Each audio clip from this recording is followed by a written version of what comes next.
guys. Hi guys. Hi. Hi.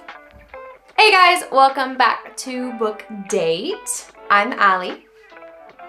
Oh, I'm Guillermo. Hello. We're doing the Is it the newbie book tag? Book talk? What is it? Oh, the newbie BookTube Tag. Newbie BookTube Tag. Okay. Because we're newbie booktubers. Okay, no problem. So, first question is, why did you start this channel? I guess in our case, it's why did we start this channel? Because I read a lot of books and I need to do something productive with it. So why did we start this channel? I feel like both of us kind of realized that we both like to read very early on into our relationship, and that's always been a big part of our relationship and the things we like to do. I feel like we wanted to, instead of having these book discussions at our dining table and in the car ride, I guess we kind of decided, what if we just sat in front of a camera and started having these chats? You think it'll take off? Do you think people actually care about our opinions on these books? Not if I keep, just destroying these popular books that everybody likes to read. There's somebody out there. There are people out there who agree with you and who are going to feel validated for listening to your opinions. I promise. I don't think anybody was expecting me to like It Ends With Us or any of these books. I think it's fine. You did like Fourth Wing more than I thought you would. I liked Fourth Wing a lot more than I thought I was. So I just felt like, hey, maybe we can do something with the fact that I go through multiple books every single week, and I could find something else. Also, because I think one of the main reasons why I was inclined to do it is because I struggle to find new books to read. I struggle to find reading recommendations simply because of the fact that the majority of the reading audience is not like me. And so it's hard for me to find new books to read. So I thought I might as well just do that for other people. Might as well just bite the bullet for other people and just read as many books as I can, and then actually be able to tell people that are like me what books are worth reading and which books are worth skipping. Second question is, what are some fun and unique things you can bring to BookTube? I think that's very easy. Me? A male perspective. Oh. Yeah, that was another thing. It's like when I had never gone into YouTube for actual books. I think you were the first one to show me recently. I love YouTube. I watch YouTube probably more than I watch TV or Netflix or anything. Yeah. But I had never really gone into the world of the BookTube, I guess. And what I soon discovered is there's pretty much no guys on there. I can count on maybe one hand. Yeah. The guys that are on there. So there's not really a lot of voices for me to find, like I said, recommendations or to find similar opinions or similar reading sensibilities. It's pretty much, it's a woman's world. Yeah, and I always thought that it would be really cool to have the both male and female perspective on books, and I always thought it was really fun whenever we would read the same thing, and I'd be like, oh, over the moon, and he'd be like, Mr. Grumpy over here, not enjoying what I was reading. I'm like, but you probably it's kind of cool. You probably wouldn't enjoy some of the stuff that I'm reading either. Exactly. So I think it's kind of cool to have the male and female perspective on the same books.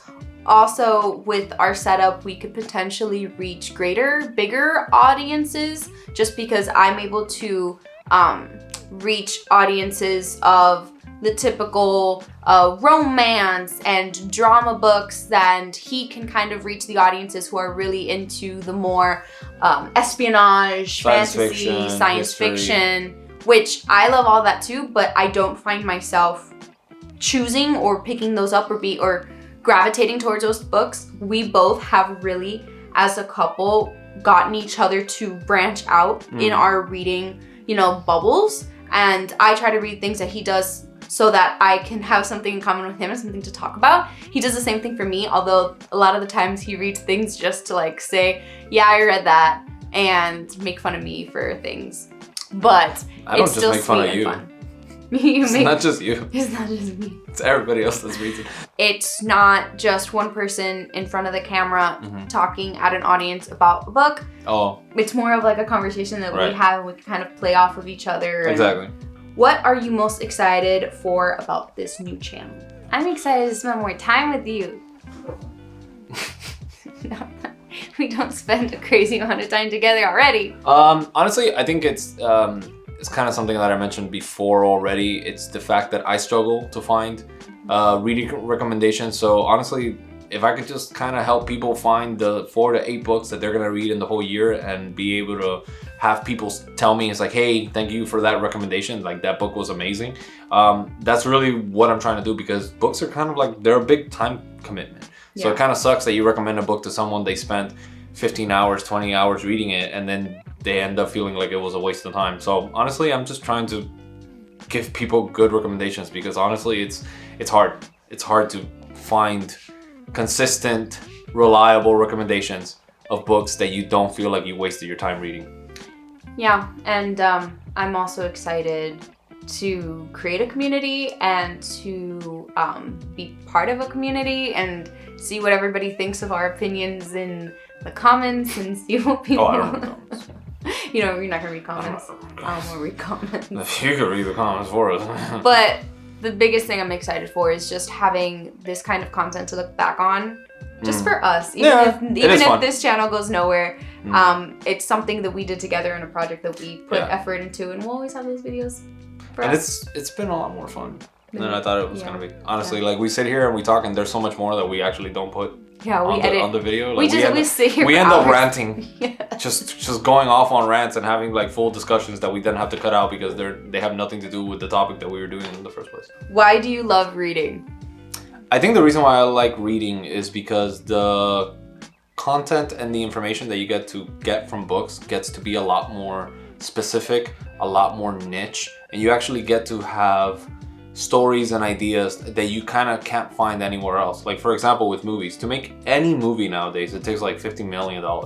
So if a specific idea or a specific story is not big enough or not applicable to making a movie that can make that money back, it just doesn't get made.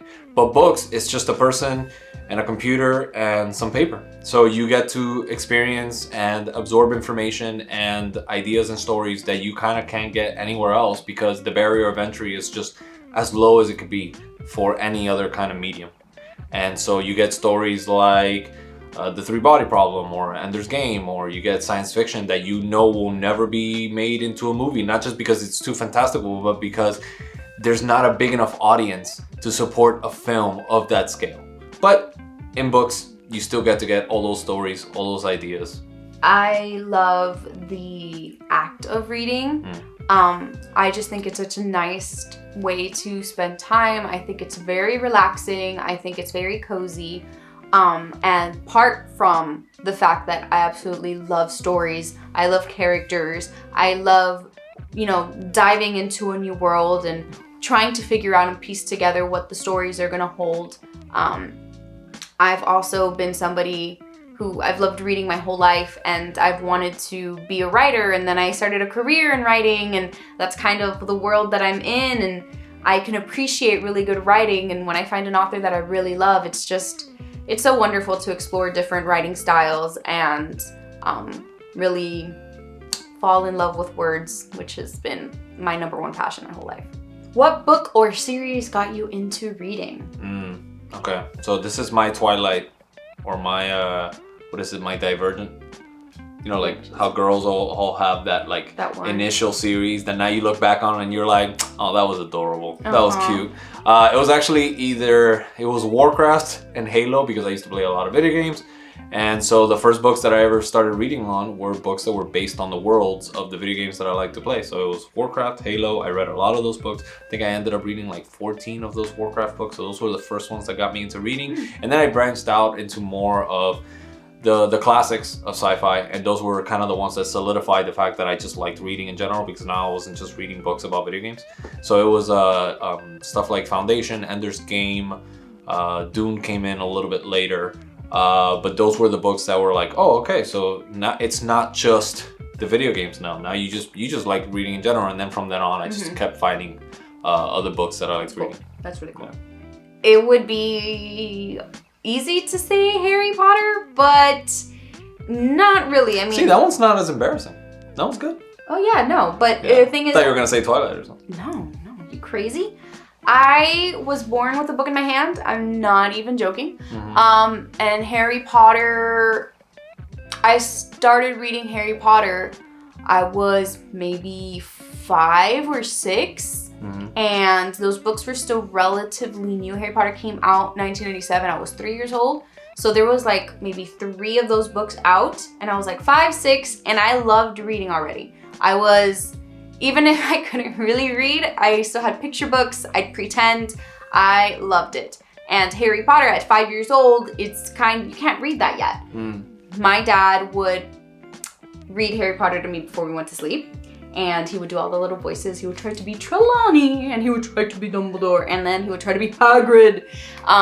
Very, very cute. That's cool. So I would want to say, I think Harry Potter solidified and pushed forth my passion of reading, but picture books and like I was born with a book in my hand. So What time is it? 2:14. It's not too early for wine or beer. I would love a cocktail. It's 5 o'clock somewhere. This is good. This is good. All right, next. Sangria. Yum. Okay. You know what this reminds me of? What? The Shadow of the Wind. It reminds me of being in Barcelona. How about that? I'm currently reading Shadow of the Wind. We'll get to that. Currently avoiding Shadow of the Wind. What questions would you ask your favorite booktubers? Okay. See, this goes back to the same theme. Where do they find what books to read? Although I'm guessing that they kind of just read everything, unless they're like a very specific kind of booktuber, like if they're like a science fiction booktuber or a fantasy booktuber or a romance. I'm guessing they just kind of read everything that comes out in that genre. But if not, where do the people that make the reading recommendations get their recommendations from? That's a great question.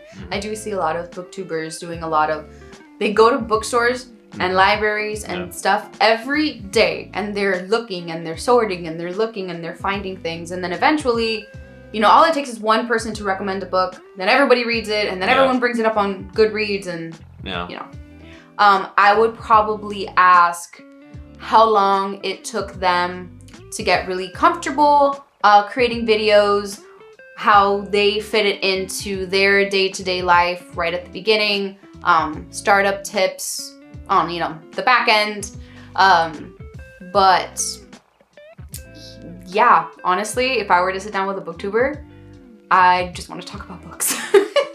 What challenges do you think starting a booktube channel will be the hardest to overcome? Easy question. Finding time to do this. It's more like finding time to edit this. We both work. They're not even 9 to 5 jobs. They're like. Yeah, I love how you said 9 to 6. They're 9 to 6 jobs, with even more at times. We have very, very busy full-time jobs. I work in affiliate marketing and influencer marketing. He works in marketing and communications for a municipal government. Right. So he's doing a lot of filming and editing and lots of events, and crazy hours sometimes.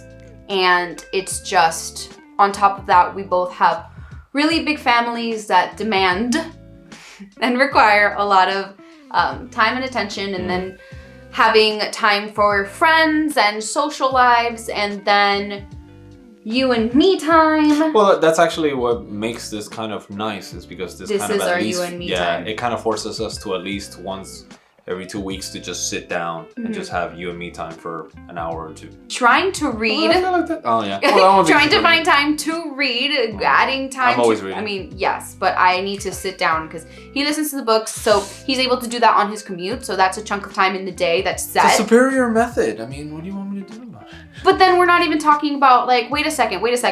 We still have chores to do, errands to run. Which I can read while doing all of those. Right, I can't. And we have dinner to make, the gym to go to. I could also read while I do all of this.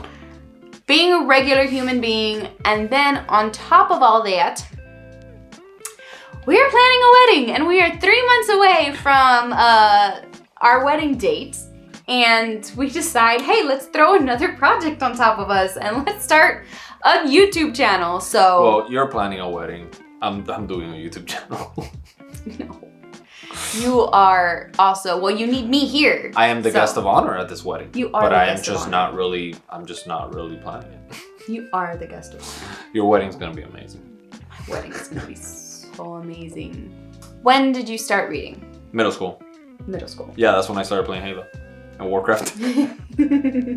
Anyway, but I didn't really start getting a large volume of books in until maybe I would say college, when I started college, because that's when I started listening to them. And over time, I kind of trained myself on how to listen faster and faster and put the speed higher and higher and higher.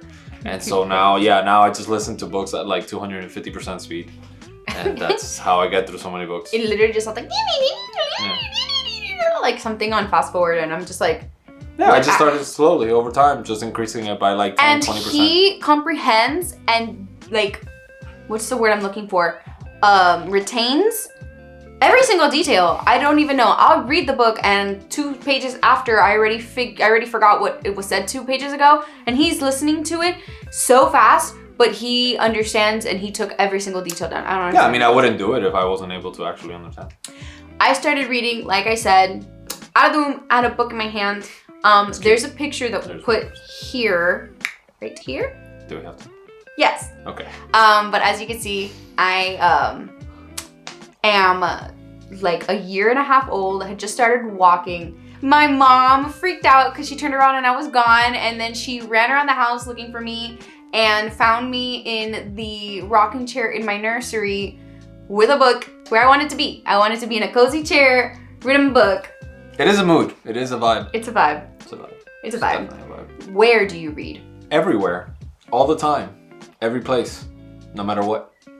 Yeah, basically, I mean, I listen to books, and not only that, but I basically have been doing it since I started college. So I've been listening to audiobooks and podcasts and all that stuff for about maybe 12 to 14 years now. So it's gotten to the point that it's just kind of second nature.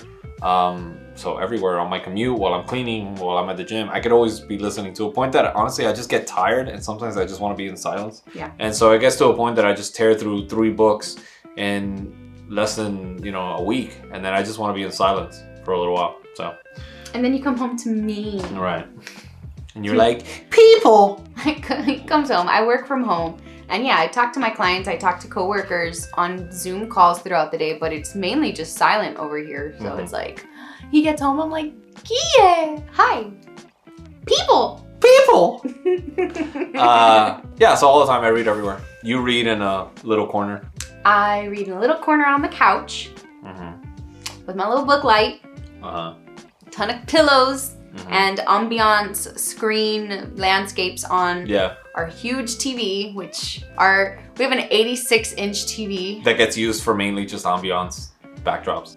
We don't watch TV. It's No, but it's great for the ambiance though, like those fireplaces. Yeah. It's great. It's fantastic. Ridiculous. Which, by the way, you know what I realize now? The fact that you read books physically and I listen to them creates this very different dynamic, because when you are not liking a book, you can't get through it.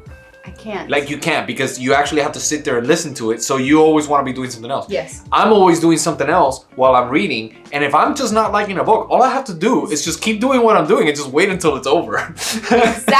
Exactly. So you understand. I understand now. Yeah, I understand now why sometimes it just takes you so long. But the other day you were reading The Housemaid, and I was editing. You left me alone for 3 hours. You came back and you were 200 pages in, almost done with the book, and I was like, whoa, you've been gone for a little while and you almost read an entire book. That's crazy. And then The Shadow of the Wind, which I loved, is still sitting there, lonely.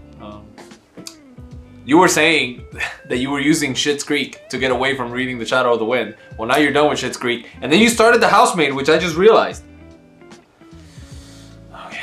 Okay. I also like to read in bed at night. I like to read cozy. My favorite place to read, though, of all time, the beach. I live in Miami. I should do it more often. Realistically, it just doesn't happen. It only happens like 3 times. But the thing is that then when you go to the beach, you only end up reading a specific kind of book. Last question. What does your book collection look like? It's non-existent, because I listen to all of them. No, this is basically my book collection, but in reality it's all books that she's bought, because I listen to them all digitally. So any book that I actually have physically, It's because she's bought them. Yes. I think so. Out of that entire pile, This whole shelf. I haven't bought any of those books. Those are pretty much all books that I've read that she was interested in, that she bought so that she could read them. That's not necessarily true. So this is supposed to be our book collection. This is supposed to be our library. But of course, he listens to books. So, and I typically like to read them physically. A lot of the times I'll, sometimes I'll listen to them. Sometimes it's on my Kindle. So I don't have the hugest collection. I mean, I've been collecting books since I was younger, but my book collection has really started growing in the past few years, adult money. But our collection is pretty diverse. And then when we got together and we moved in together, I'm like, I want this to be representative of both of us.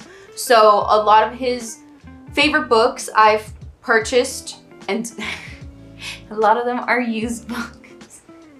When we find them in used books, and I know that's one of his favorite books, let's grab it. Let's put it on our bookshelf. Let it represent your reading style. So this is what his collection of books looks like. It's this little, I have this. This is also how much space I take up in the house, by the way. That is still not true. That's how much of the house I'm also allotted. That's it's absolutely about this not true. And anybody who knows us knows that is a bold lie. Oh no, the backyard is mine, but still. So, the most important question. Yeah. What are you reading right now, Leanna? More importantly, what are you not reading right now? Okay. So, in our fall TBR, linked down below if you want to check it out, we both spoke about a book called Shadow of the Wind that he had read, absolutely loved it, and recommended it to me. Yeah. I don't know about absolutely. I thought it was good though. I would recommend it. It reminded me of Gentleman in Moscow, which I did really love that book. But yeah, it's very, very dense, and I don't think it moves as fast as I want it to.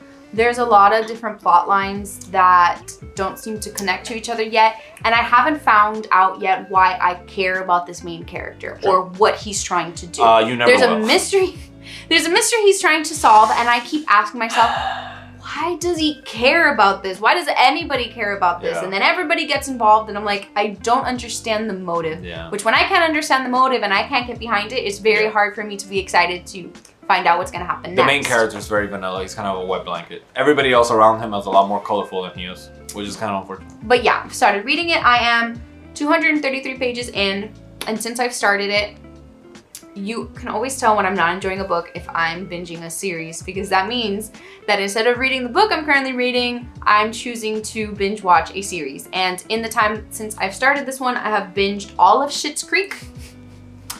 I also, after Schitt's Creek, read The Housemaid in like one night, and now I guess I'm gonna start what's this funny? again.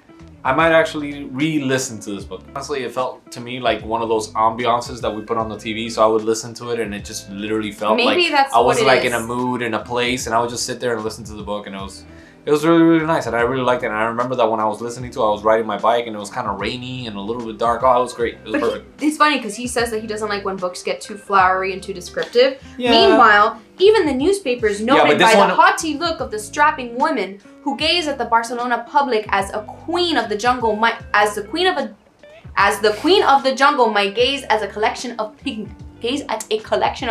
It's wild. It's wild. It's wild. Okay, that was a really long answer to what were you reading? Okay, I am reading The Only One Left. Right, so I'm reading this one. I'm only about 10% of the way in it. So far, it's pretty dark. It's pretty interesting. It's moving at a decent pace. I'm kind of iffy about it because I don't really like books that center too much around the personal problems of the characters. I like to be, like I said, I like books that are about more than just the characters. But it is pretty entertaining so far, and it's pretty dark, and things are happening, even though I'm only 10% of the way into the book. So I can appreciate the fact that even at the beginning, it is grabbing me with certain events and certain actions and certain things that are happening. So it's not just, oh, look at how sad all these people's lives are. I recently just gave that a 5-star, so. Alrighty guys, so thank you so much for joining us for our newbie BookTube tag. I hope that you guys enjoy our content and that we can, become a part of what you guys watch on BookTube, and we hope to become maybe 2 of your favorite booktubers. I don't know. We'll see what happens. But yeah, thank you so much for watching, and make sure to like and subscribe and support our tiny little new channel here in a very small corner of BookTube. I thought you were going to say our office. We are in a very small corner of our office. Cheers!